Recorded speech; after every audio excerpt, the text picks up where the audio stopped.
Good evening, ladies and gentlemen. Welcome to India House on this glorious summer evening for a very special discussion on the transformative potential of digital public infrastructure in association with Carnegie India. Today, technology offers the opportunity for partnerships across the world. Partnerships that leverage development, leverage our collective efforts across Asia, Africa, and the Caribbean, and Latin America, to offer partnerships using technology as a means of creating growth. Now, there are things that the UK is doing, that the D of the FCDO does, Madam Minister, and that we are doing in India. Maybe there is scope for us to harmonize our efforts in some places where what you're doing and what we're doing can be brought together. I believe that together with the energy in this room, the expertise and the enthusiasm, we can change millions of lives for the better. And I look forward so much to following the progress of this important work as it goes from strength to strength. Thank you. And this DPI phrase might have been a couple of years old, and India might have taken it to the world and as a phrase and coinage and so on and so forth. But the idea of creating public infrastructure in technology came about when we built the internet. And back 50 years ago, the UK played a role, the US played a role, and we had infrastructure that has been used by the whole world over the last 40 years. For me, it's very simple. DPI is about putting people back in control of their own data. That's fundamentally what it is. And that data can be, which I know most about, financial and banking data, payments and so forth. Or it could be any kind of data. It could be health data, it could be energy use data, transportation data. But fundamentally, the characterizing feature of DPI is that it puts all of us back in control of our own data that other people are currently holding and not sharing in the way that we might wish them to do so. The BIS has a lovely report which says that India achieved in 9 years what would otherwise have taken 47 in the normal rounds of development. Very powerful statement. And you tell that to a country that's really looking to do this, this is really a motivator for them. In 2016, India only had 22 million credit cards. 1.4 billion people, so 22 billion credit cards. So that's 2% of India. 98% of the people had no cards, credit cards. We only had 50 million people, which is 5%, doing any digital payments in India. All cash. Today, in 6 years or 8 years down, we have 500 million people doing digital payments, not 50. 500 million people credit. Now 500 million people suddenly has access to credit. Why? Because their digital footprints, as Bill was saying, is in their hands.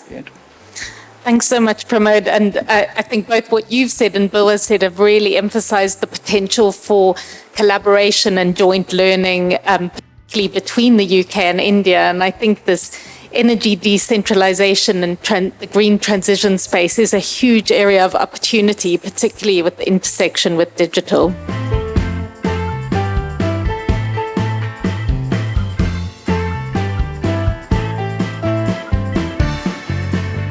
There is so much opportunity that the UK-India partnership offers that I hope we can tap into some of this today through all of your presence.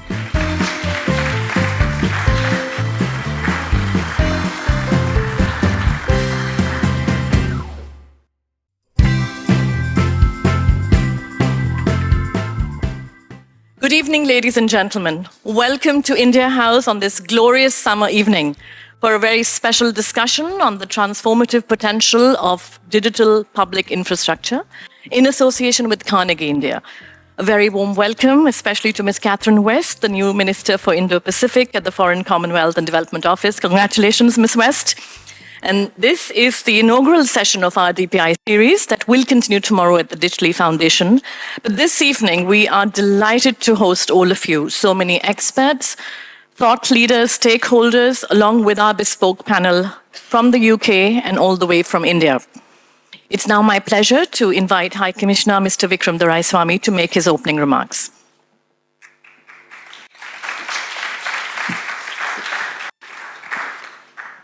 Your Excellency, Minister West, it's a great pleasure to welcome you back to India House in person, but for the first time in this sense in your new capacity. A big hand, everybody, for Minister West.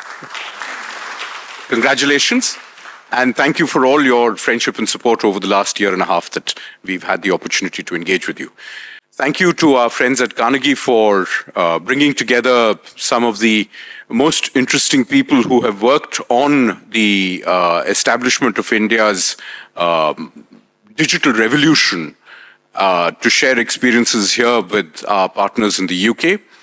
Thank you to each of you, in particular the Foreign Office, for its partnership with this event, and the Digitally Foundation, with whom we're going to take this into a much smaller setting from tomorrow. The idea, ladies and gentlemen, around what we're trying to achieve here, and I shan't attempt to speak for the experts who are going to talk to this, is to explore a little bit of a sense of what happened in India with using technology, why that seems to matter to us, and essentially from a policymaker standpoint, why we think we'd like to do something here in the UK with the UK. So first, what happened in India? As those of you who have been to India might know, we've always been sold on the idea of technology as a means of driving development in India. And that has gone back to our space program, it's gone back to our atomic energy program. We've always been keen on the idea that technology will enable us to leapfrog the huge challenges of underdevelopment that we have that span the breadth and scale of India. And therefore, we've always been, as you might put it, open to try new ideas when these are offered to us. The Aadhaar revolution, or the unique identity revolution, essentially gave us an opportunity to build from there a range of options for government to improve the quality of its interface with citizens. So there was a governance piece to it, which, as a public policy person, appeals to me. This essentially meant people who were largely non-citizens, for want of a better word, for all practical purposes. They got neither bank accounts opened to them. They got no access to government services. They got no capacity to benefit from the number of schemes and projects that every government in India has tried to offer. Indeed, a Prime Minister many decades ago made the startling and true admission that something like 85% of the monies that were being sent out as development support were actually being leached away. That is something that no government can afford. And this revolution, over a period of a decade, has enabled us to increase banking from less than 40% of the population to over 80% of the population. It's reduced the loss and transmission of financial support that goes out from the government to people, to the extent that an estimated $25 to $30 billion worth of financial headroom has been created, which is important in any government sense, that you suddenly have this money that's available for you to do more with. It's created greater demand within rural areas and peri-urban areas for consumption to happen. And essentially, if you were to take the debate that I saw the FT featured some time ago of the French economist Frédéric Bastiat's broken glass paradox, where you have economic activity but doesn't necessarily generate value, what we have is both economic activity and value being generated as a result of this. Now, what do we want to achieve out of this event? And these speakers will give you a better idea of course, the specifics of it. What we were hoping to achieve is a conversation with the UK around two particularly important pillars. One is what we can do together, where the UK's leading role as a fintech capital, the world's most well-known center for the collation of money and the distribution of money for investment, through pension funds, through private equity. This has always been the capital of money. And it seems important for us to be able to have that interface with the UK in a better way to see how technology can make money work better, faster, cheaper for everybody. But there is also the piece that might appeal to the UK in terms of what we are doing within India. And this includes things like biometric banking, where the tyranny of distance or the tyranny of inadequate infrastructure is being solved using technology. And this might appeal to the UK, where, for instance, banks are withdrawing their sort of branches in small town and small village UK, and creating the ecosystem using technology for people to be able to leverage and continue to manage cash-based transactions. So in other words, the digital economy needn't necessarily be an enemy of the cash economy. In fact, it can be a multiplier of that. But beyond the bilateral, there is also the global piece. Today, technology offers the opportunity for partnerships across the world. Partnerships that leverage development, leverage our collective efforts across Asia, Africa, and the Caribbean, and Latin America, to offer partnerships using technology as a means of creating growth. Now, there are things that the UK is doing, that the D of the FCDO does, Madam Minister, and that we are doing in India. Maybe there is scope for us to harmonize our efforts in some places where what you're doing and what we're doing can be brought together. Indeed, there may be a way in which the UK's unique abilities as one of the narrative-setting capitals of the world can also be used to showcase how the digital domain and technology are today the greatest enablers of human progress that that generations will ever see. So it is all about that opportunity. It's all about the chance to ride the wave that technology is giving us today to make our own contributions together to a better planet. It's in that expectation that we've partnered Carnegie here, and that we've had so many of you come out from the Cambridge Centre for Alternative Finance to the Financial Conduct Authority to the Behavioural Insight team here. There is so much opportunity that the UK-India partnership offers that I hope we can tap into some of this today through all of your presence. Thank you very much for your attention, and I look forward to a great event today.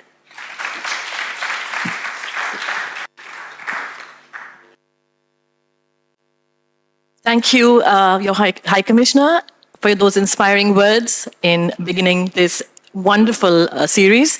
It's now my pleasure to invite Her Excellency Ms. Catherine West to address this audience.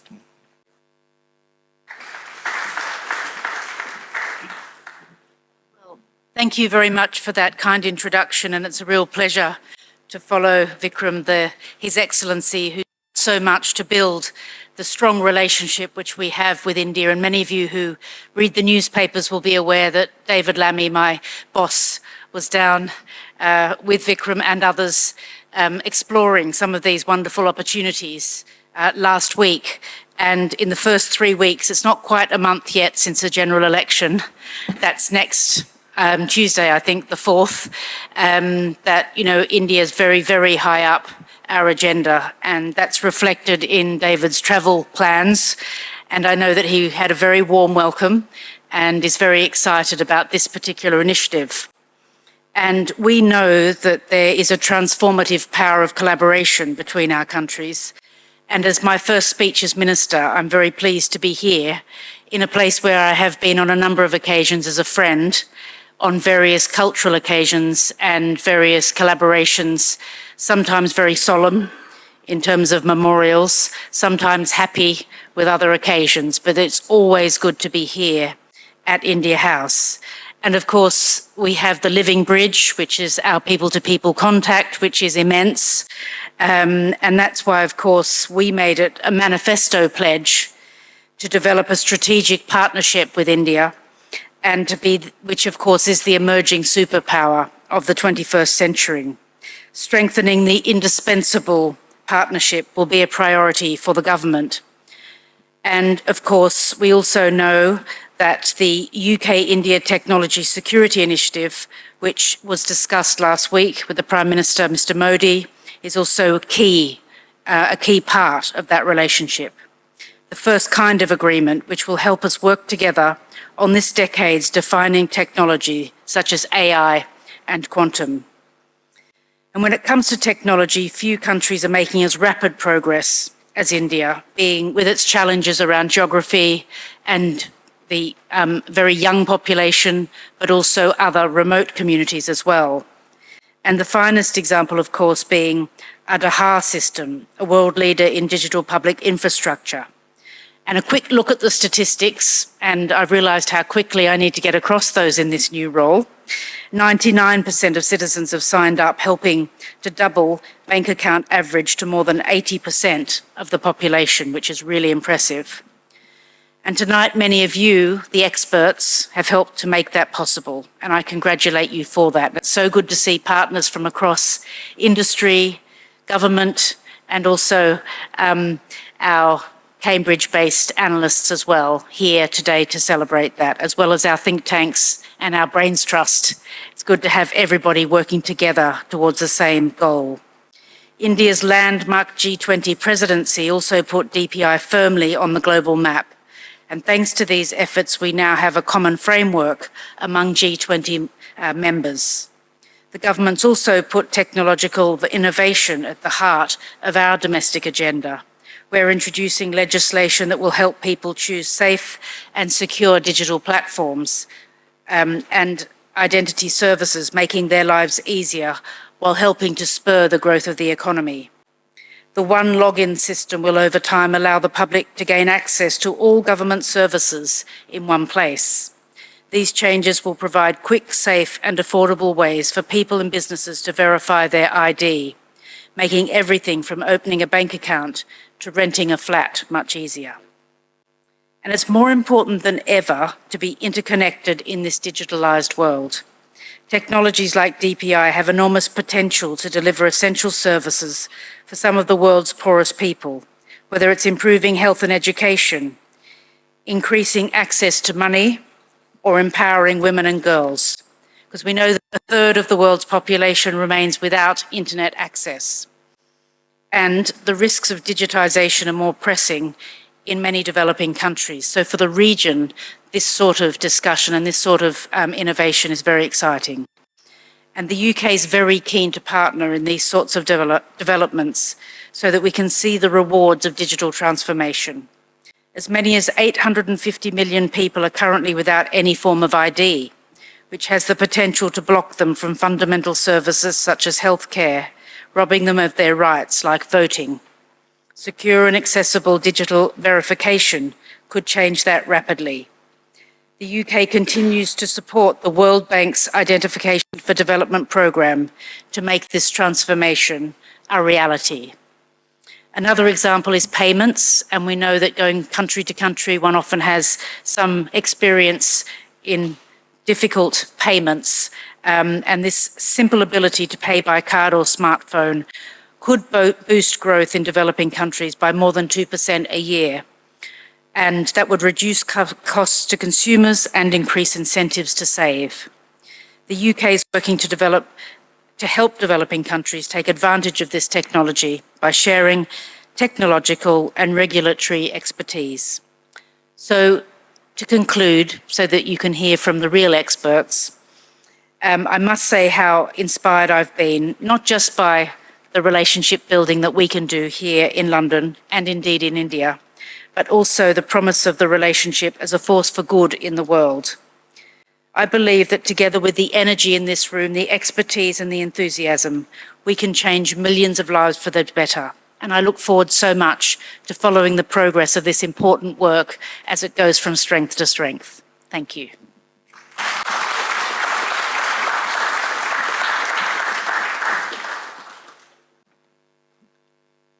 Thank you very much, Your Excellency.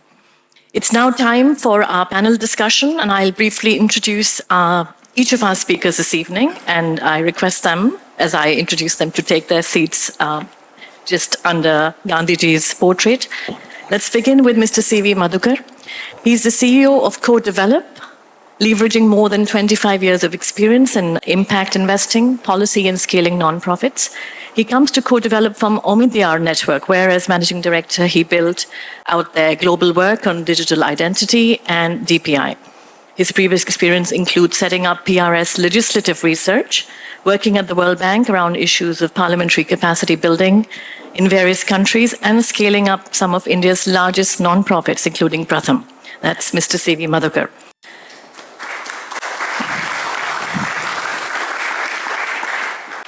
Mr. Rahul Mathan is a partner in Trilegal's Bengaluru office and heads the tech, media and telecommunications practice of the firm. Mr. Mathan's expertise spans several sectors in the technology space, including data protection, digital finance, telecom, new media, platform technologies, tech acquisitions, and biotech. He's been involved in a number of policy initiatives in the TMT space, including assisting the government in preparing India's privacy laws. He's an author and a regular speaker across the world on matters relating to emerging tech and the law. Mr. Rahul Mathan. Dr. Pramod Verma has been the chief architect leading several of India's DPI projects, starting with the Aadhaar card, e-sign, digital signature protocol, DigiLocker, the digital credentialing and wallet system, and UPI, the unified real-time payment system that is behind billions of transactions a month. He's also played a key role in designing India's indirect tax, the GST, digital, agri-infrastructure, and education infrastructures, including the world's largest school learning platform, Diksha. In addition, he's co-founded and created Beacon Protocol, which is an open-source protocol effort that helps create decentralized peer-to-peer transaction networks. He's the co-chair of the Global Center for DPI, CDPI, and an advisor to many entities and initiatives in India and globally. That's Dr. Pramod Verma. Dr. Bill Roberts is a fellow at the Cambridge Centre for Alternative Finance. Until 2021, Dr. Roberts served as the head of open banking at the UK's Competition and Markets Authority. He was also a member of the FCA's Open Finance Advisory Group and has participated in the government's Smart Data Review Steering Group. Dr. Roberts' PhD research is focused on the evolution of consumer protection and competition legislation within the UK. Dr. Roberts. And of course, these are just the headlines. There was huge reams behind all of our expert panel this evening. And finally, but very importantly, our moderator, Ms. Lauren Khan, who's a digital leader with 2 decades of international experience in driving sustainable digital transformation and impact at scale. She's currently Director of Strategy and Research at Public Digital, where she leads work with global development institutions, including UN agencies, multilateral development banks, and major philanthropic foundations. Ms. Khan has held senior leadership roles in the UK government and within the industry at the BT Group, as Deputy Director at DFID, now FCDO, and as Head of Digital Inclusion Strategy at the Government Digital Service, GDS. She's held board and steering roles in a range of global multi-stakeholder digital partnerships convened by the UN, World Bank, and the World Economic Forum. There's a beautiful word in Sanskrit for your role as moderator this evening, Lauren, which is Sutradhar. It's literally the thread holder for bringing together different insights, but also opening it up later for discussion and debate. So I leave it to Ms. Khan and our expert panel this evening to discuss. Thank you so much, Sarah. Good evening, and many thanks to the High Commissioner of India, to the UK, and to Carnegie India for convening this really important discussion on the transformative potential of digital public infrastructure for societies. I think the upfront speeches tonight have really emphasized the role of technology as an enabler, and the really important role of partnership in all of this, in particular for the UK and India. And I look forward to being able to tease out that thread more tonight. I'm really honored to be joined by this stellar panel of experts from India and the UK to speak to the potential of DPI. And tonight we really hope to highlight innovations in DPI, the impact of DPI, and opportunities for inclusive growth and development that these present. So let's dive right in to the discussion. India's presidency of the G20 in 2023 really placed digital public infrastructure on the global map. But just 2 years ago, DPI as a term didn't actually exist for most people in the world, other than perhaps some of the members of this panel. So to set the scene, I'd like to kick off the discussion by asking each of our panelists, what is DPI? And what does DPI mean to you? I'd like to start with Pramod, coming with a real design and delivery background in this. We didn't know either, by the way. That name was just cooked up, I think. But nevertheless, Minister West, High Commissioner, thank you for hosting us. Fantastic to be here. What is the definition? First of all, I think just to extend on High Commissioner's points, India's the real impact of the DPI thinking. DPI is not a thing. DPI is a way of thinking. Is that you can dramatically shift the inclusion game while still allowing the market to function and innovate in a competitive manner, dealing with monopolies, dealing with interoperability as an argument to support local fintech or health tech or other systems. So India has seen that playing out exceptionally well. So it's important. It's not just government trying to do everything. It's about creating the market impetus for us to be able to serve every citizen by creating that creating that economic opportunity. For that, what do government need to do? Very minimum, so that markets can function, compete, and create a vibrant ecosystem, and thus creating inclusion. Government can't do it themselves. It's very hard. So coming back to the definition itself, what's DPI? DPI is definitely a way of thinking. I would start with that. And give you an example. Imagine a hospital system trying to build their own roads so that people can go to the hospital. And imagine banks next door trying to build the roads so that people can go to the banks. And each of them building their own roads. It made no sense to us, obviously. So we build common roads and common transport system and common electricity grid and common physical infrastructure. So when it comes to physical infrastructure, it was very, very clear to humanity at large that we must reuse common set of underpinning systems for everyone else to benefit and not having to rebuild. But when it came to digital, this was completely gone.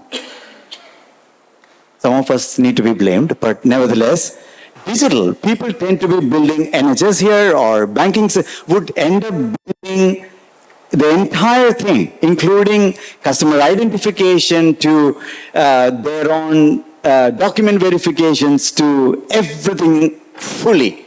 What technologies call it a full stack approach. But it's expensive. It is quite silly in one sense not to reuse. So DPI is a way of creating what we all did in the physical infrastructure world, equivalent in the digital infrastructure. So think digital building blocks as infrastructure building blocks that can be reused across healthcare, across agriculture, across green transition, across a variety of things that you want to achieve. So only focus of DPI is to create reusable building blocks that public sector and private sector can actually build and build upon for creating faster, cheaper, safer innovations around it. That's it. Thanks, Pramod, for a succinct explanation of a complex concept. I love that focus on innovation, inclusion, and reusability. It's brilliant. Rahul, can I come to you next? I know in particular you can bring a bit more of a legalist mindset to the DPI mindset that Pramod was setting out here. Sure. And, as a lawyer, I sort of come to this from the outside, and I look at this and say, what's sort of the worst, most dangerous thing you can do is build tech to aggregate data and then create this really terrible surveillance ecosystem. This is something you need to be worried about. And so when I came into this 15 years ago, that was my worry. My worry was that as we build these systems, we've got to ensure that we keep in mind the societal concerns of privacy, fair market competition, and things like that. And as I looked and worked with the DPI ecosystem, I realized that DPI, to just get back to your question of what's the definition of DPI, what does it mean to me, that DPI is a way to take the legal policy principles and prerogatives that we all adhere to and build it into technology systems. So that when you design technology systems, you design them to take care of the concerns that society has. And so you can, GDPR has this concept of privacy by design. DPI is the embodiment of privacy by design. In many of the ways in which these systems have been built, core data governance principles are embedded into the infrastructure, which means that entities participating on the infrastructure, by the very act of participation, comply with the legal and policy requirements that society wants them to comply with. And so when you look at it from that perspective, when you think about digital infrastructure that exists and the fact that we've allowed private sector to build a lot of the digital infrastructure that we currently depend upon, the only solution that policymakers have, and to go back to the High Commissioner's point, is to write laws to enforce compliance with legal directives. But if you're able to actually build legal principles into the infrastructure, you can get instant compliance. And so I like to think of DPI as techno-legal infrastructure. The same digital infrastructure on which regulators can regulate and innovators can innovate. Thanks so much, Rahul. I'd like to come to Maruka now, who brings a long career in impact investing and would love to get a funder's perspective from you. Thank you, Lauren. I'll pick up from where Rahul left. When the internet came about, 40 years ago, we could have written laws to say we need every device to be able to talk to every other device. We need email. You could have Gmail, I could have Yahoo. We could have written laws to do all of that, but we said there's something called the HTTP or SMTP. That was all technology that enabled the democratic values that we cared about. And so the interplay of technology and law, a lot of it can be baked into technology. And that's, I think, I wanted to just underscore what Rahul said. And this DPI phrase might have been a couple of years old, and India might have taken it to the world and as a phrase and coinage and so on and so forth. But the idea of creating public infrastructure in technology came about when we built the internet. And back 50 years ago, the UK played a role, the US played a role, and we had infrastructure that has been used by the whole world over the last 40 years. That was, in my mind, the first DPI. GPS, Global Positioning System, which had a use case. The use case was, how do I aim missiles into Russia, right? By the Department of Defense in the US. And then Clinton opened it up and said GPS can be made available to the public. And just the combination of the internet and GPS has transformed our world over the last 30 years. Now, when internet came, I think many of us might recall, it was seen as an egalitarian democratization of, speech and so on and so forth. But quickly, because the innovation stopped on the public side, it became colonized. It became siloed. It became, walled gardens began to emerge. And so the egalitarian nature of the internet has been sort of systematically undermined over the last 20 years. So I think what we are saying is in DPI is, what are those new layers that are going to be colonized if we don't put our first step forward and make sure the infrastructure is public so that the innovation on top can be privately led? So public rails, private innovation, what is that story going to look like?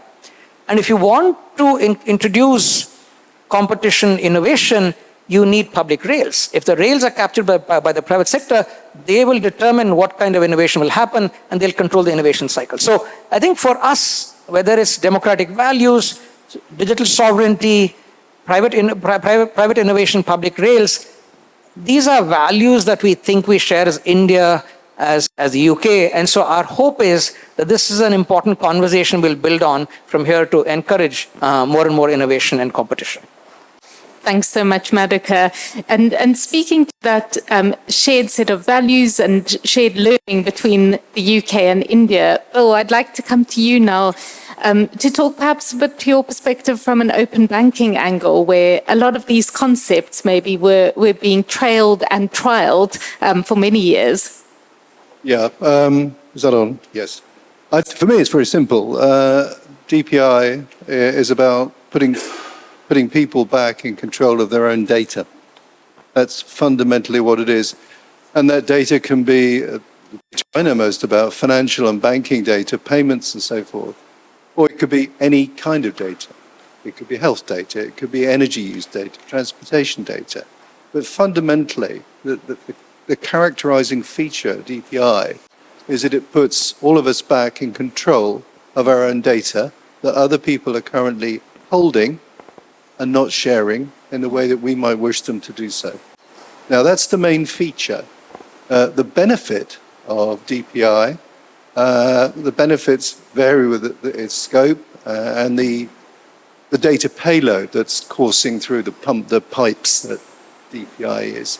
So in the financial context, the benefit of open finance would be that people who would previously not be able to get an affordable loan can now do so because they can reflect in their credit score the fact they manage their money very well. They might not meet conventional standards of a good score on their credit calculation. For example, they may not own a house, which is young people in London at the moment is pretty common actually. But they've managed their money very well, they don't go overdrawn, and they can use that to raise their credit score. Similarly, in the small business sector, there's been massive take-up in the UK of small businesses. SMEs are always early adopters. They bought the first phones, they bought the first fax machines, they bought the first PCs. And some estimates put SME adoption of open banking in the UK at about 50% because it fits so seamlessly with cloud-based accounting systems, which most of them use. So, let's go right back to basics. The main feature of DPI is putting individuals and small businesses in control of their own data. The benefits that brings vary with the data payload that's being carried, and that's if you do it right. We may later on talk about what happens if you don't do DPI right and what can go wrong, the challenges that regulators are going to be facing as they move down this path. But that's what it is to me.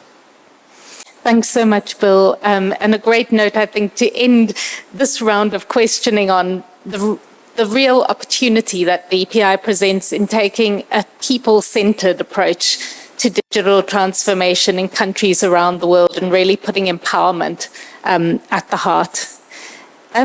I'd now like to go to Rahul and tease out a bit more the DPI journey to date.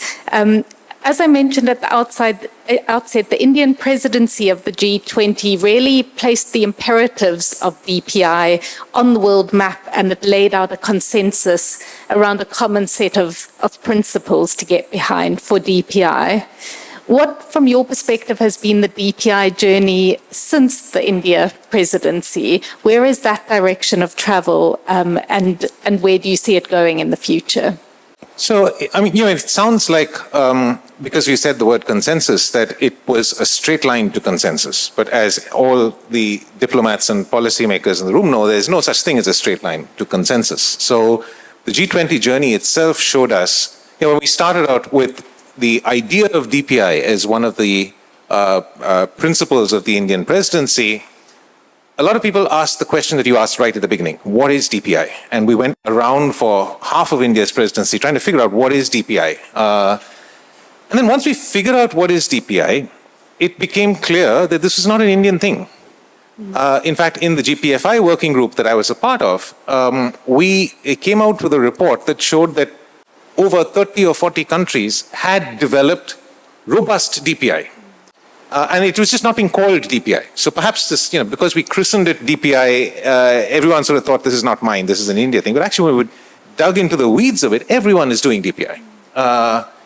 And I think that's the first thing that we realize as a part of the India's G20 presidency is that this is not something that India has to export to the world to say that, look, we've done it and so you can do it. It is something that everyone is doing. And there were many instances of countries around the world that are doing that. And I think the second thing that we found as part of that process was that there were many countries that were not, and that had seen the examples of all the countries that had and realized what we said right at the beginning, which is that this is the way to leapfrog development. They'd seen through the examples of others that this is the way that other countries have managed to leapfrog development cycles. The BIS has a lovely report which says that India achieved in 9 years what would otherwise have taken 47 in the normal rounds of development. Very powerful statement. And you tell that to a country that's really looking to do this, this is really a motivator for them. And so since the G20, a lot of the work, and I'm sure that Madhukar and Pramod will be able to speak more clearly to the actual projects on the ground, but a lot of the work has been to try and take this DPI thinking to countries that would like to use this as a development accelerator. And there's a lot of work that's going on. These guys know it. They've been doing a lot more of it. And I think that as we went through that, we found that there were particular challenges in doing it. And everyone would look to India and say, you're a billion strong, you're an IT powerhouse. So you have an advantage that other countries don't have, and this is not replicable. And some would say you have Pramod, and we don't have Pramod, and so we've got to solve for all of these problems for the rest of the world. And I think through the time since the G20 presidency to now, we've got very innovative solutions like DPI as a package service, which these gentlemen will talk about, which actually bridge some of those challenges as well. So the answer really is, once we found out from the G20 presidency that this is something, one, that there was a consensus, two, that there were a lot of countries actually doing, and three, that there was a huge demand for further use, we've been unpacking, a lot of the issues that we need to solve in order to do that. And I think we've got some really tangible progress in terms of how we might do that in a way that's very different from the way in which IT has been done for decades, which is very much this RFP procurement route, which we know takes a long time and is extremely expensive and will very often fail. And I think that's really the idea that we can talk about today, and very keen to see how the UK also works with us on that. Thanks so much, Rahul, and a great segue to hand over to Madhukar. Madhukar, your work at Co-Develop is very much centered around how we might better drive country-level adoption of DPIs around the world, particularly embodied in the campaign that you are currently leading around the 50 in 5 initiative and work. It would be great to get a perspective on you around why countries should adopt the DPI way, what the benefits of the approach are, and what you are starting to see in terms of lesson learning about what makes this work on the ground. Sure. I'll frame some choices that are staring in our face, and I think that's relevant for all of us as countries and as folks trying to shape this conversation. The first choice was for any country, resources are scarce no matter how rich you are, right? I think we all agree. We have a choice to say, look, we will continue our journey trying to build siloed solutions. The health sector will build a silo stack. Within the health sector, there are 4 silo stacks because the malaria team is doing different from the polio team and so on and so forth.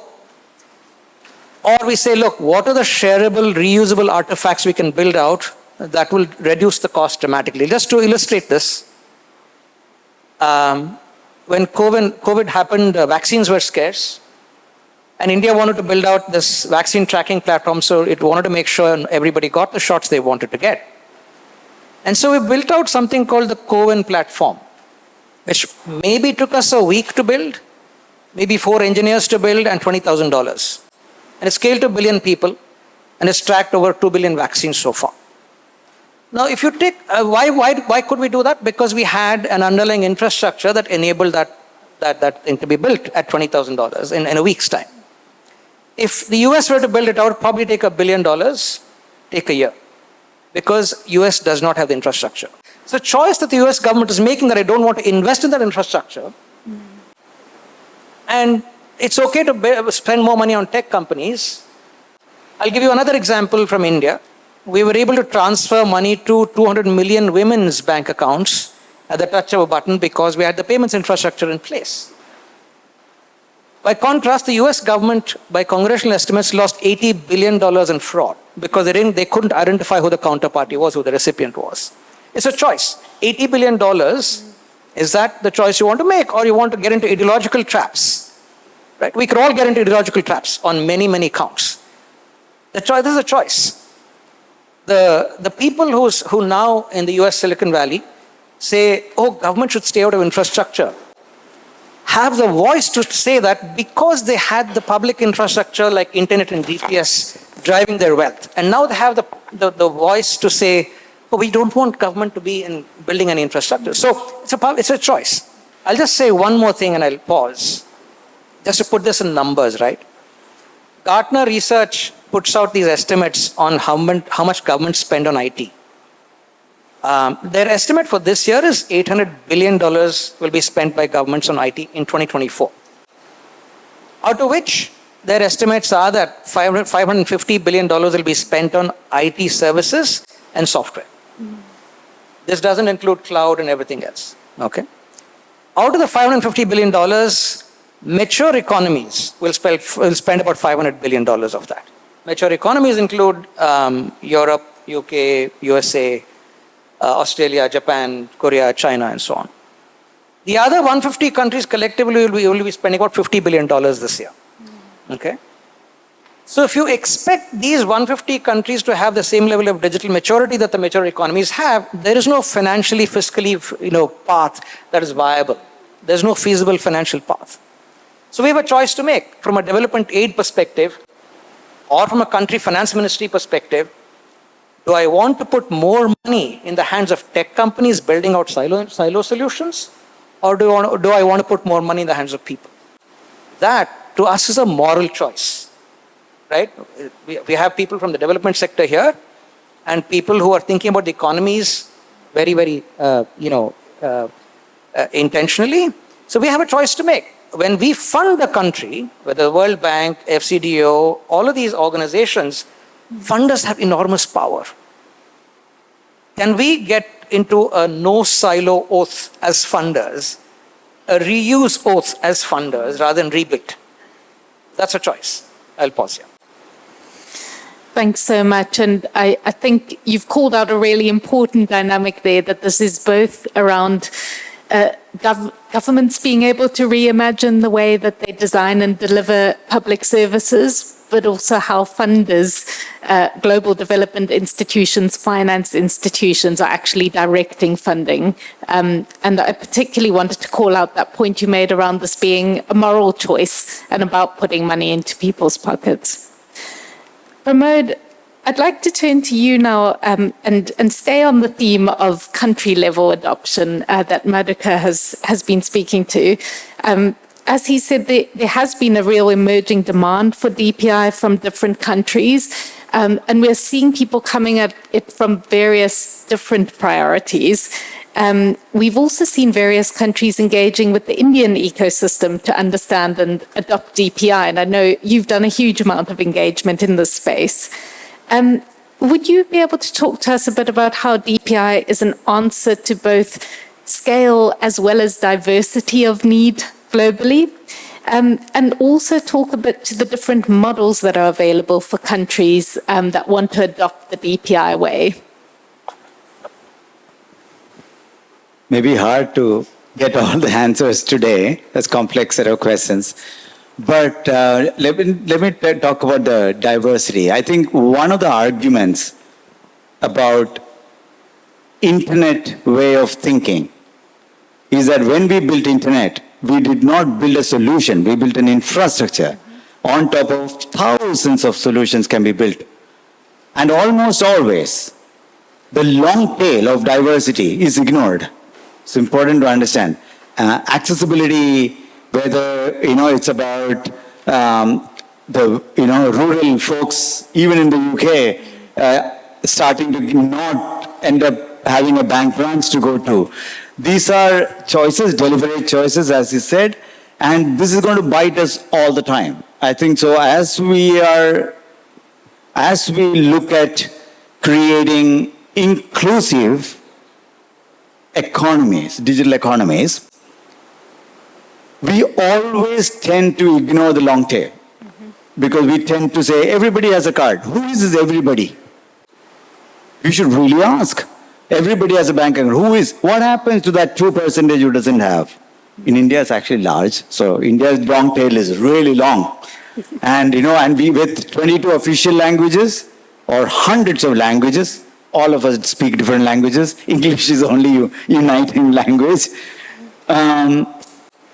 Economic diversity, education diversity, cultural diversity, religious diversity, practices diversity we have specifically in India, we had to deal with it. So how do you deal with diversity? Is not by building government trying to build 100 different solutions or apps.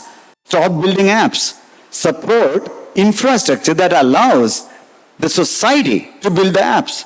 A local community member can actually build the app if there's something, right? So we have people, for example, NGOs, who are working with homeless children near the railway stations and so on, building apps today because their cost of building has been collapsed because they can reuse many of the building blocks that there exist. Payment, data, document verification, these are all there. Given that, their ability to now create an education solution for a homeless child become much easier for them.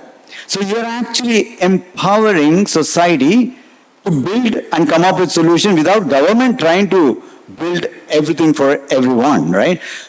So I think there is a very powerful argument about infrastructure thinking that allows 100 flowers to 1,000 flowers to bloom on top of that. And which is what we saw in internet. Really. I think that part of thinking is also aiding to larger, not only inclusion argument, it actually argues innovation argument as well. You can actually create quite large, vibrant economy. I'll give you an example. In 2016, India only had 22 million credit cards. Wow. 1.4 billion people, so okay, 22 billion credit cards.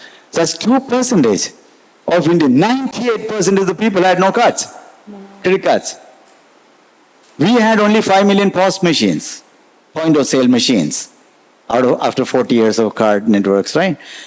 We only had 50 million people, which is 5%, doing any digital payments in this country, in India. All cash. In 6 years,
However, there has also been some interest recently from countries in the global north.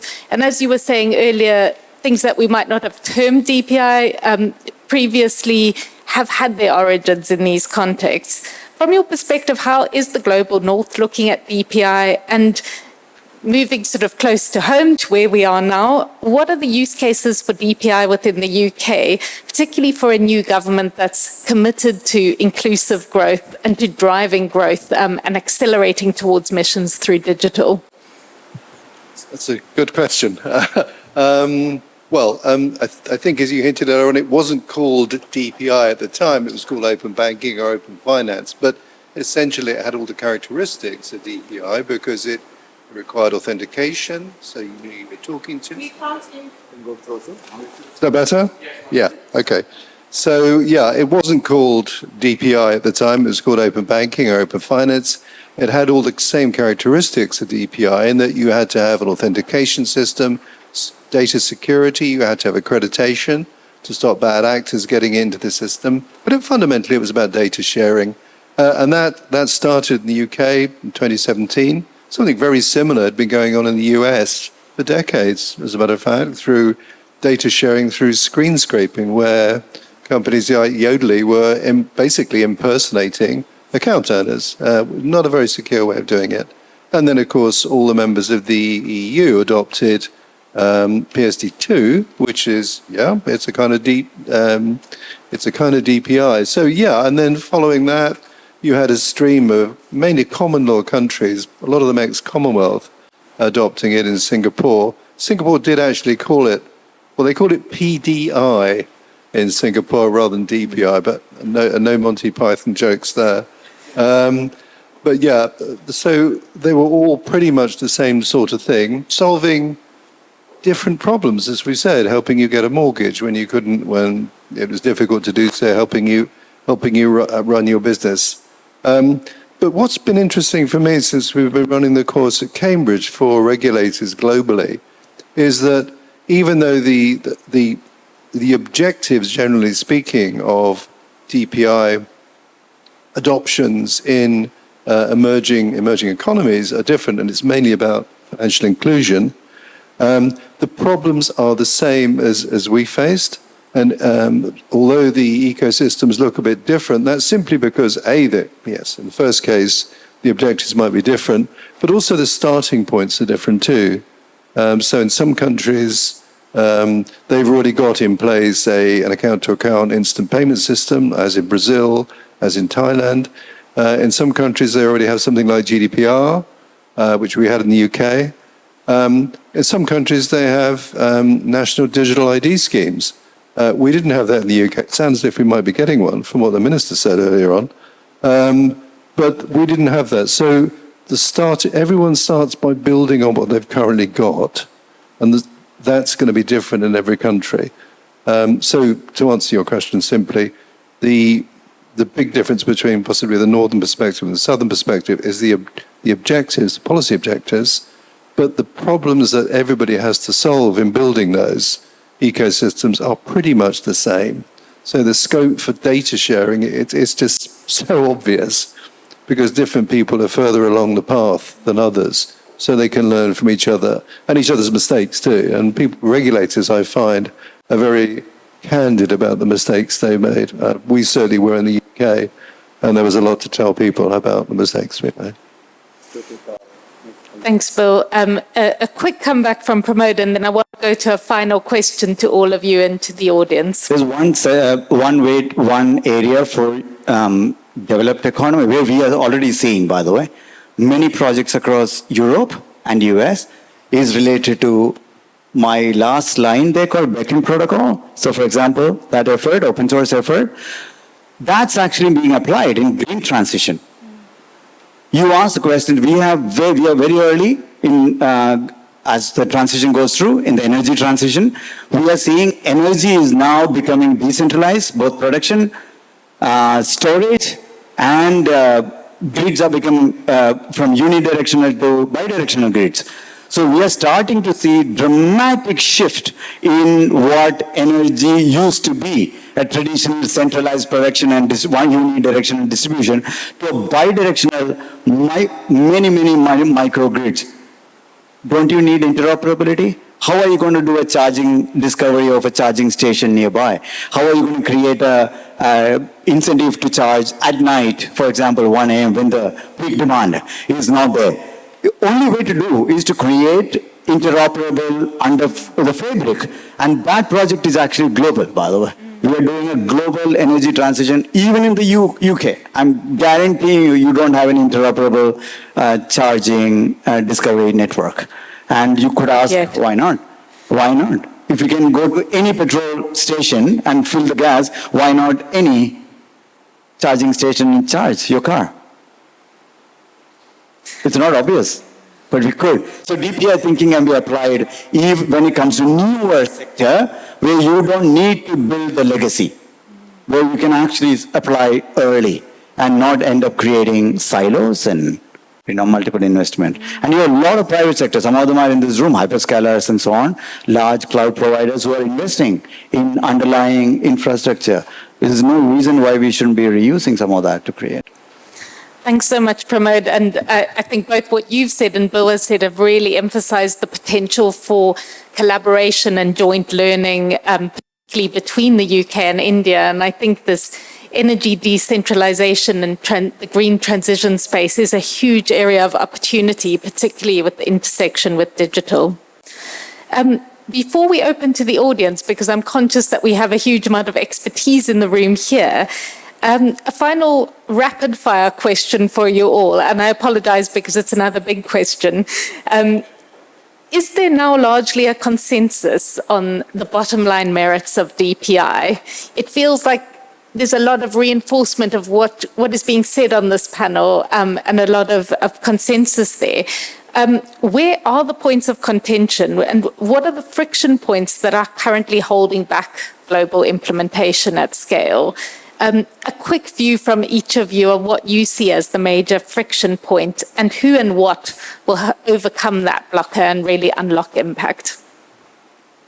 So maybe I'll start very quickly. I don't think it's a friction point, but it does slow conversation down, and that's largely to do with perceptions. I think there's a lot of mistaken perceptions about what DPI is, which is holding us back. And I'll just give you a couple of examples.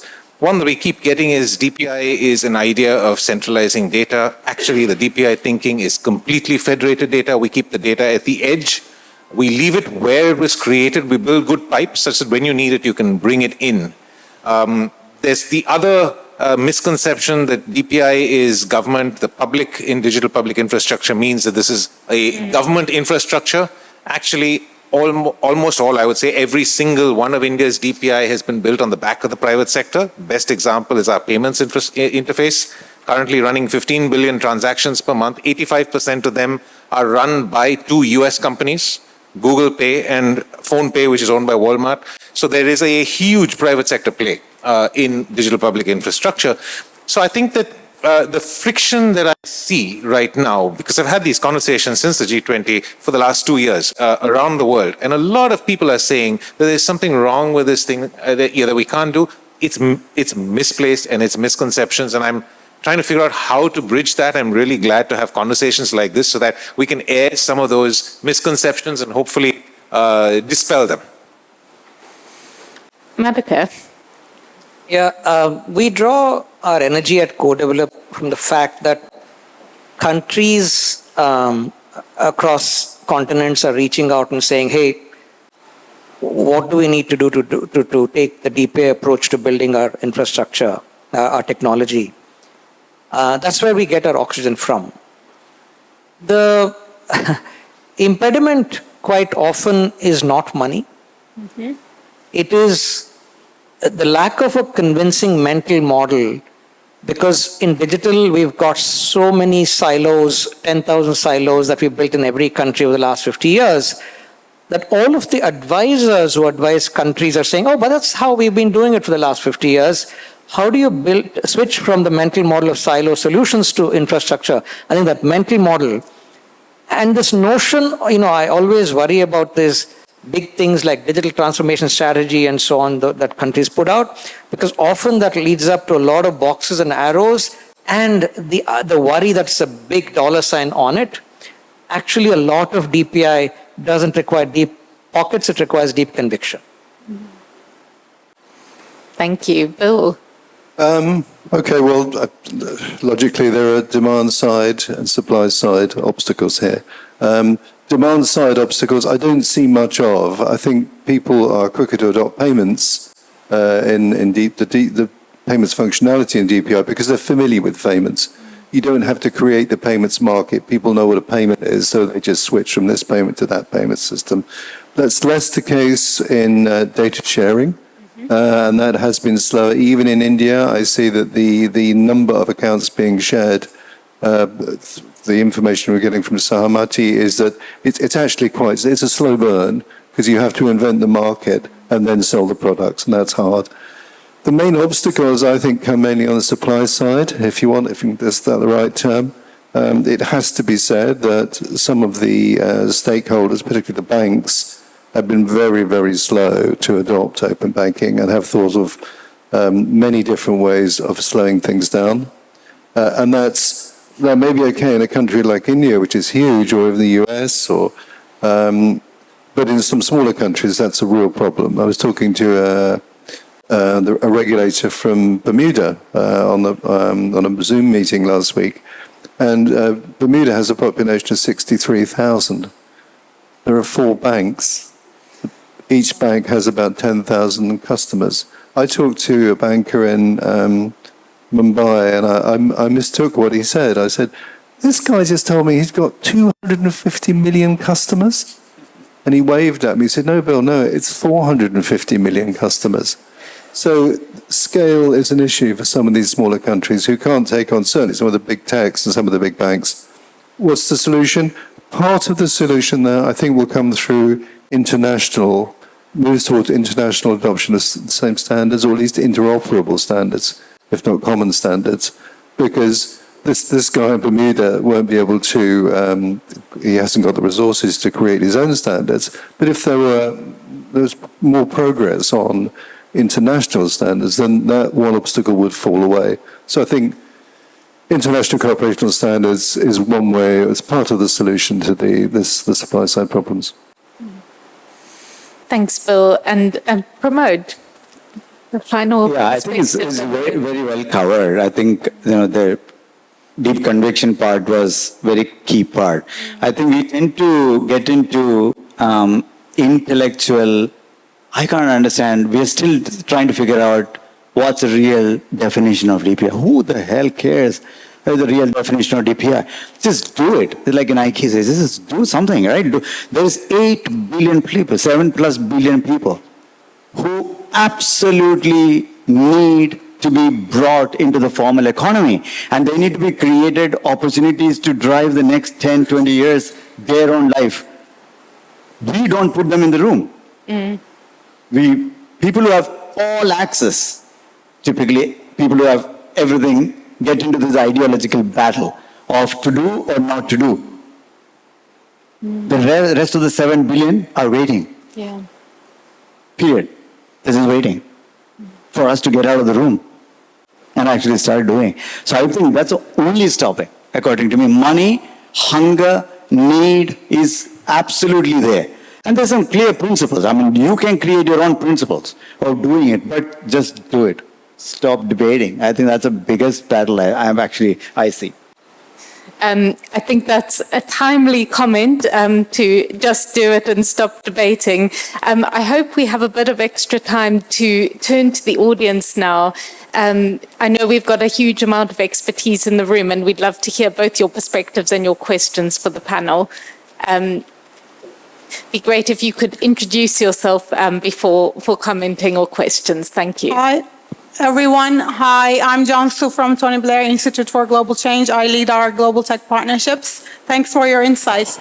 I guess my question is, listening to you, the thing that was running around my head was digital skills, but not only part of inclusion, so for the benefit of the citizens and residents, but also for operationalizing this public infrastructure. So I'd be very interested to hear practical experience and even tips for overcoming this hurdle for public service and the beneficiaries.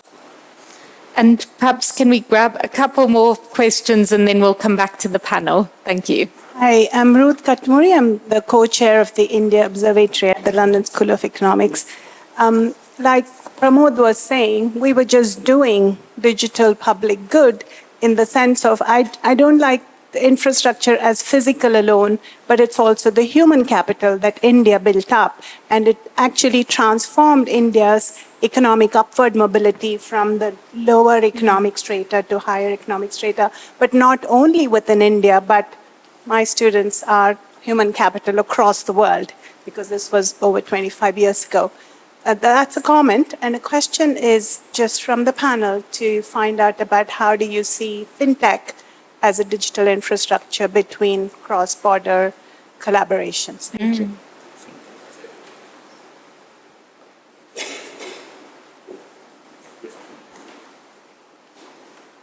Thank you. Hi, David Halpern, Behavioral Insights team. Two kind of missteps, one in UK and maybe one in India. When we introduced in 2011 the My Data Act, our hope was that it would lead to lots of data intermediaries who would hold the data, the soil, as he put it. They didn't arrive. It was a misjudgment about market structure. My sense is India is in a better place, but you might want to talk to it. But in India now with the stack, maybe for you, we worry a little bit that with this extraordinary capability, you get someone who's trading, who was paying 20% daily interest, now has access to markets and money, right? It's fantastic. On the other hand, it looks vulnerable to be flooded with behavioral predators. People selling, you can buy shares, all kinds of financial products, and it's not obvious to me that the stack is ready for that kind of onslaught that's about to happen.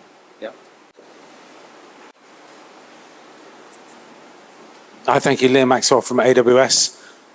Just a couple of points, which one is CV's made, I think really important is, although this is all brilliant stuff and it works, we talk with governments around the world. I run the government practice. And the issue boils down to, it's not to the silos, it's because they're my silos. And the problem we've got here, and I take Bill's point, but in financial services, but within the government space, it's not a supply problem, it's a demand problem. And there are brilliant services which people are building, but the fundamental issue that you've got about the propagation of DPI across governments, which we all think is a good idea and we all can see would be a huge opportunity. So there's no central convening body for it that's effective at the moment. There's nothing at a government centre that can do that. And still it becomes just like it was in local government. When I used to work in local government in the UK, we had shared services and we say, we'll share our services with you. And people would come back to us and go, yeah, I'll share my services.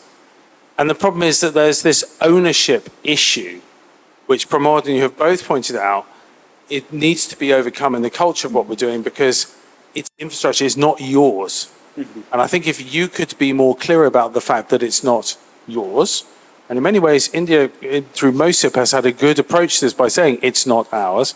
That needs to be the message, because otherwise, governments which are essentially quite possessive are not going to go and touch the Indian stuff. They're not going to go and touch the Brazilian stuff.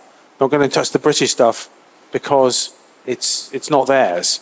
And that's the cultural issue you've got to get over.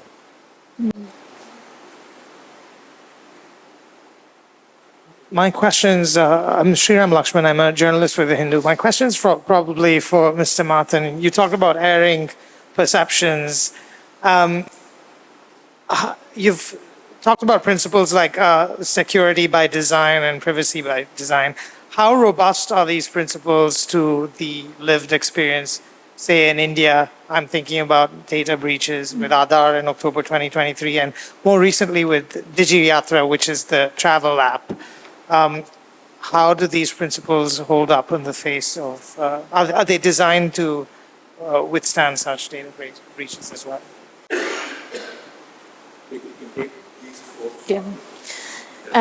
Great. So we have questions covering skills and human capital, great question around behavioral insights and predators, cultural points and points around security and privacy by design.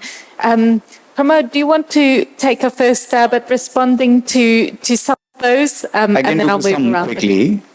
Maybe I'll leave the capital part, digital skills. I think, one of the ideas that it's very, very hard to imagine capacity being built. Even India, actually, it's surprising that we don't have government capacity. And especially when it goes to not the central government, state and the district and the sub-district level when you go, you start very, very hard to get that kind of IT capacity. That's not the idea. Idea is to create, aspects, reuse and industry to support. When industry does it, or when markets do it, and when capacity is brought in, two questions you can ask. Whether are they monopolizing anything? Is there anything we can do to make sure portability, and choices are still there? Second question is, how do we reduce the skilling? I think that is one of the hard questions that we are asking. Why do we need to skill so much? Why do we need to teach everyone quantum computing and AI and all that thing just to use it? Can we convert everything to, if we can use WhatsApp and Gmail, 1 billion people are using it, how are they using it? They don't need technology training to use it if they unlock value. So I think we are also trying to figure out how do you package it, make it available, easy, that just use it. It's easy to use. So capacity need is reduced. Otherwise you have an issue there. Okay, I'm sorry. And maybe I'll come to Madhukar now around I had a couple of things. One thing I want to talk about, the fintech question. Fintechs are not DPIs. Fintechs can be built on DPIs. That's another quick answer. Silos, I think it's very hard, Liam, to get, it's not my DPG answer. If people really want, that's why I think funders have a huge say in it, in saying if FCDO and others or whoever funding can actually start saying, you reuse, I'm not going to fund it for rebuilding, just to pass on all the money to tech guys, pass on the money to people. That's even, like you were saying, that's a good one. We have privacy, security, we can talk. I think he can answer that, I think. Perhaps I'll come to Madhukar now just to speak to some of the cultural dynamics that Liam Maxwell was calling out there and where you see potentially a role for funders in driving change. Yeah, no, I think, Liam, you interact with governments more regularly than most of us. So your insights are bang on and I relate to that. A couple of thoughts crossed my mind and I'll be honest here and something I struggle with myself. What are the choice that countries have? So either we take the DPG, DPI approach and build out stuff where we have, relatively speaking, more sovereignty, more control, more agency over what we do. Or, again, it's a question of choices, go to a private sector vendor, do an RFP and build out where I have no agency at all, right? So that's the choice the countries have. So to me, it seems obvious that the DPG, DPI approach might make more sense for countries, right? But then the countries are struggling, but this is not made, it's not invented here problem, right? This is the paradox that I struggle with, and I'm going to air it here and see if any of you might have ideas here. The steam engine, nobody questioned where it came from. We all took it. The internet, nobody questioned where it came from. What is the issue about DPI or DPGs? Where people are beginning to say, it's not invented here. So there is some mental model problems that we're trying to deal with, not fully clear what there is. We have to go to underlying, is it the source of the thing that came, did it matter, given our colonial histories, that we've been conditioned to say, if it came from the UK, the steam engine, or the internet came from the US, we're okay with it. Is there a mental model problem? I don't know what it is. I will just end with one thing. From a core developer perspective, we recognize the problem, and we have this track called Enabling Local, where we're trying to set up centers in different countries, thanks to Gates and various other partners, to say, how do you build that ability to shape their own trajectories in different countries? We started with a couple, we'll expand that much more, but that is an underlying problem that, not invented here, is a huge problem. We'll have to continue to figure out how to address it. We'd love to get more insights from you. Rahul, do you want to speak to security and privacy question, and then Bill will come to you to talk a bit to the fintech point as well as the question around predatory market behaviors. So on security and privacy by design, the question as to whether it is actually built in and through our lived experience, whether that actually exists. And I think the answer, as far as I'm concerned, is yes, with the caveat that it is impossible to give in the digital world, 100% guarantee for security. It is a moving target that you have to constantly work to improve, because the existing sort of barriers that you have against attack are constantly shifting, because as you build barriers, threat actors will attack it differently. But to answer you from to explain to you why I think there is privacy and security by design, when you design a system to be federated by design, you are already designing to ensure that you enhance the security protection that you have, because you're not creating a single honeypot where data can be accessed from. You're keeping it federated. The specific examples that you cited, and we can get into the details of it. I don't think it's a public. It merits a public conversation. Digi Yatra was not a data breach. Digi Yatra was the issue that was raised was Digi Yatra is collecting more information than it should. That was an issue that lasted for 2 days, and those things were switched off. And the only thing that I can think of, which is a parallel, is CrowdStrike pushed a 40 kilobyte patch, and I couldn't catch my flight that day because something happened somewhere in the world, and there were blue screens of death all over the world. And this sort of thing does happen, and that's very similar to the Digi Yatra thing. And as far as the other data breaches are concerned, look, when you build out a system like Aadhaar, the Aadhaar number is populated and seated on a number of databases, which are not the other databases. And some of those databases in the early days of Aadhaar, yes, they were exposed. And that looks like a data breach, but actually the core data system of Aadhaar has never been breached. And so there are, and in my book, when I wrote the book, I resisted the editor's insistence that I must write about this, because I said, this is diluting the story. And he said, no, you absolutely must, because you can't sweep this under the carpet. You've got to deal with this head on. So I've added another 5,000 words to the book just because my editor said that no one's going to believe the rest of the wonderful things you've written in the book if you don't talk about this. So I'm very happy to have these conversations, because in those 5,000 words, I went through every single data breach incident that's been reported in the press. And to the extent possible with my research, I've broken down what all of those things were. And I completely empathize with the public perception that there are security issues in the design of the DPI. As a matter of fact, you asked for lived experience, the lived experience of working with this and being called upon when these breach incidents hit the press as to how to respond to them, my lived experience is that is not the case. Thanks, Rahul. And finally to Bill on, I think, the really good question around fintech, which I think, like energy, could be a great area of collaboration for UK and India or joint learning. Yes, I think that's absolutely right. I mean, there were, I was trying to say earlier on that I think the scope in this sector for collaboration is absolutely enormous, because the problems are the same, even though the solutions are slightly different, which took me to the not invented here point, which I didn't quite recognize. The CCAF will shortly be publishing its global survey of open finance, open banking. And there are now it's about 100 countries that are actually implementing it or just about to implement something like DPI. And yeah, they're not all the same. And if the UK had gone out and said, look, we invented open banking, why didn't you have some? Well, we don't do that as a nation anymore. We don't try and impose those solutions on people. But yeah, everyone has taken what they thought worked for them and has built their own slightly different version of it, which is great when they have the resources to do that. So I didn't quite recognise that. I think there are some examples though where this has actually happened. I saw recently the National Payments Corporation of India had signed an agreement with Peru.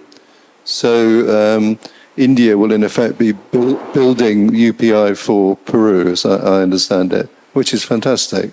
Yeah, I think I'll stop there because I am conscious of the time. Thank you so much. I think we had David. Rahul, did you want to come in on that question? Thank you.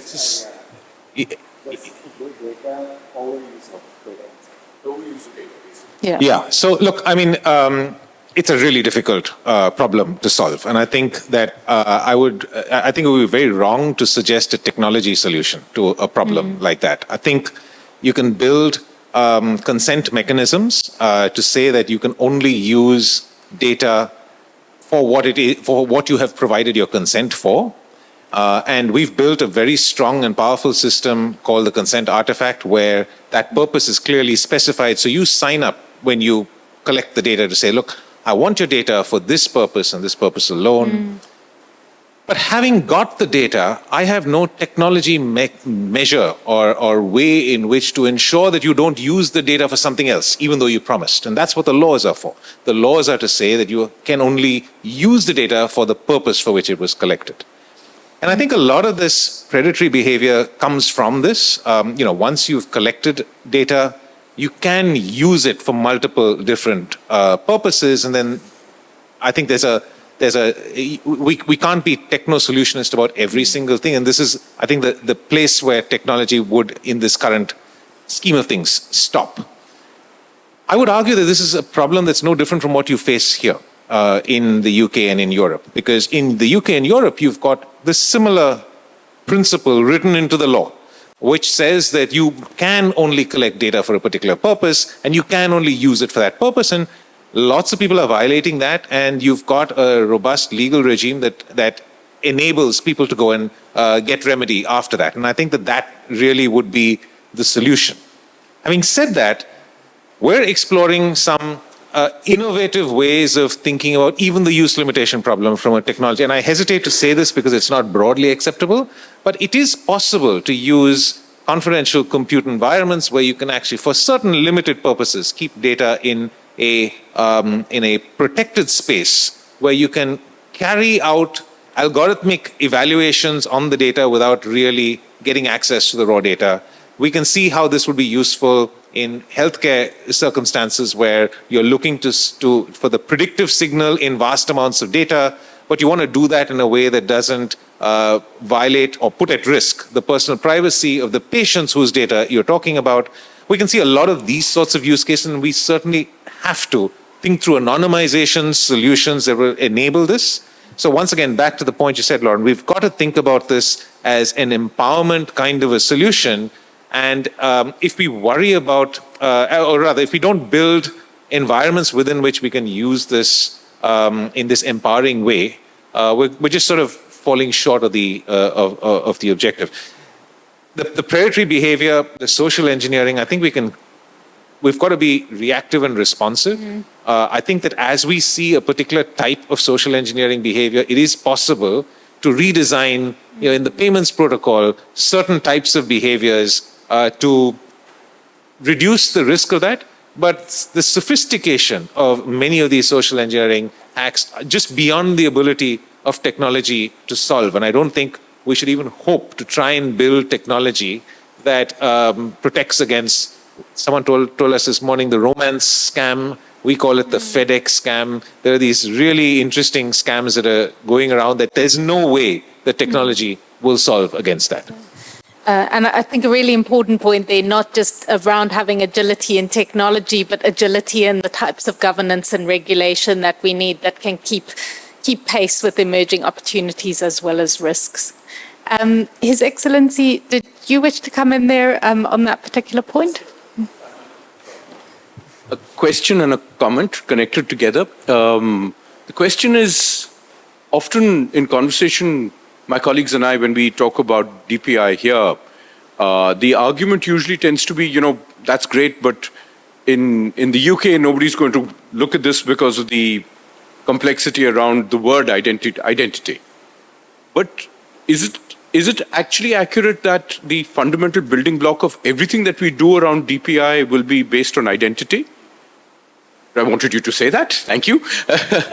No. There you go. And the other part of it, much of the reticence across many nations in taking on some of these things tends to be what I call the fundamental civil servant, Sir Humphrey Appleby problem, which is you find a problem for every solution. The real chance of moving this forward is to actually look at this as the solution of solutions. And I don't know if we can, as a closing comment, if you'd like to say how you can see how India and the UK can work together on some of this. Pramod, do you want to? No, we got the mic back? Okay, so we didn't want to take the mic. We can share. Just kidding. There are many areas, again, I think Bill's larger point, there are some, you don't want to copy paste, point number one. It makes no sense for any country to copy paste. So you have to look for low friction, high value quadrant. So if you put value and friction into X and Y, you don't want to go after high friction but low value. So if you try to impose UPI here, imagine everybody has cards are okay, value is low, but you have to get every bank to convince, every fintech to convince, the friction is high.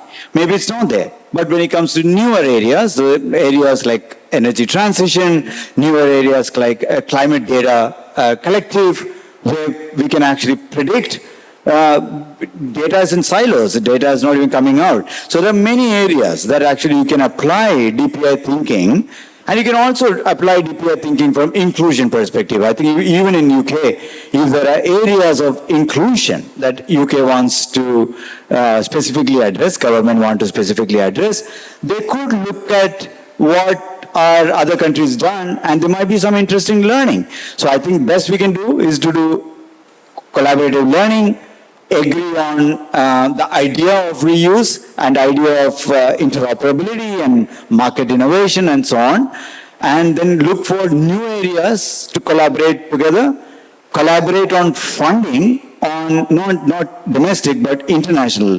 That's some of the FCDO and other efforts that you're doing, could collaborate on shared areas of common intercepting island nations, for example.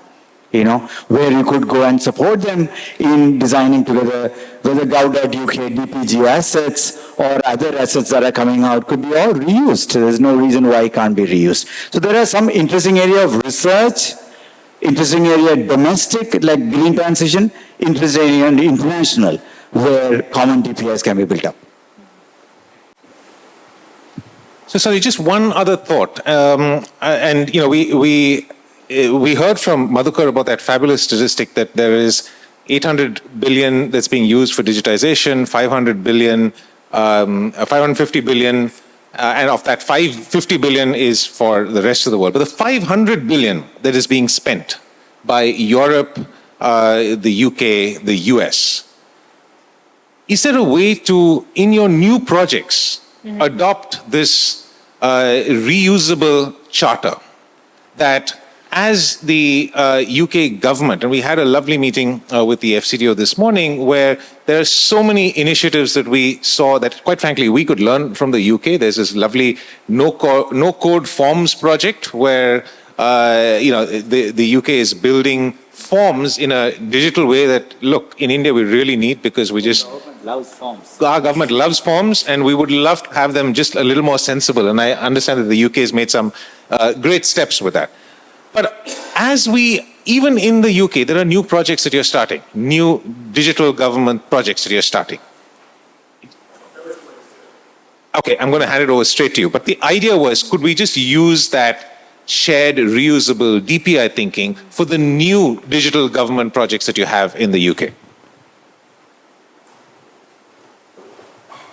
I don't want to get all civil servant and procedural, but I was a civil servant. you incorporate the wish to do that in the technology code of practice, which determines the spend control that somebody does. It already includes a whole component on open source. You would just make that more explicit about DPI, but you have to convince the departments that that's what they want to do. So the explicit way of doing it is to put it into the TCOP. Excellent. All right. Thank you so much, everyone. I think one of the key takeaways that I've certainly taken from today is that a lot of the opportunity here or the challenges that we face are not in the technology itself. It's actually about the mindset. It's about being able to reimagine. And I think for me, what really struck me was reimagining the role of government in the context of DPI, government as an enabler, as a springboard for society to innovate upon, feels like a really exciting potential. And I think my final takeaway is that emphasis on both empowerment and collaboration, empowerment of people and collaboration across sectors, across countries, really being an important point. As part of that, I think there are also some really high opportunity areas, as you say, low friction, high opportunity and high value, which we should certainly explore going forward. The green energy transitions feels like one powerful space, fintech potentially another, and even some of the basics such as government forms. I think we'll have to draw the formal discussion to a close at this point, but very much welcome everyone sort of mingling, networking, sharing more opinions with our experts and indeed getting more insights from them today. Thank you so much to His Excellency for hosting us today.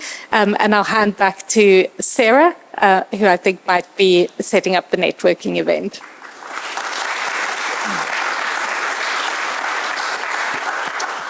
Thank you, Lauren. Ladies and gentlemen, that does, as Ms. Khan said, bring us to the formal end of this evening. But as Her Excellency Catherine West spoke earlier about the energy in this room, we hope that energy will catalyze many more stimulating discussions like this one has begun. So a huge thank you to Dr. Roberts, Dr. Verma, Mr. Mathan, Mr. Madhukar, and of course, Lauren, for seamlessly bringing together the various strands of the DPI story. And our panel has left us with a lot of food for thought. And I'm very happy to share that there is real food across in Nehru Hall where we can continue these discussions. A huge thank you to Carnegie India for joining us from Delhi. And we'll continue our networking and our thought exchange at Nehru Hall just outside. Thank you, everyone. Good evening.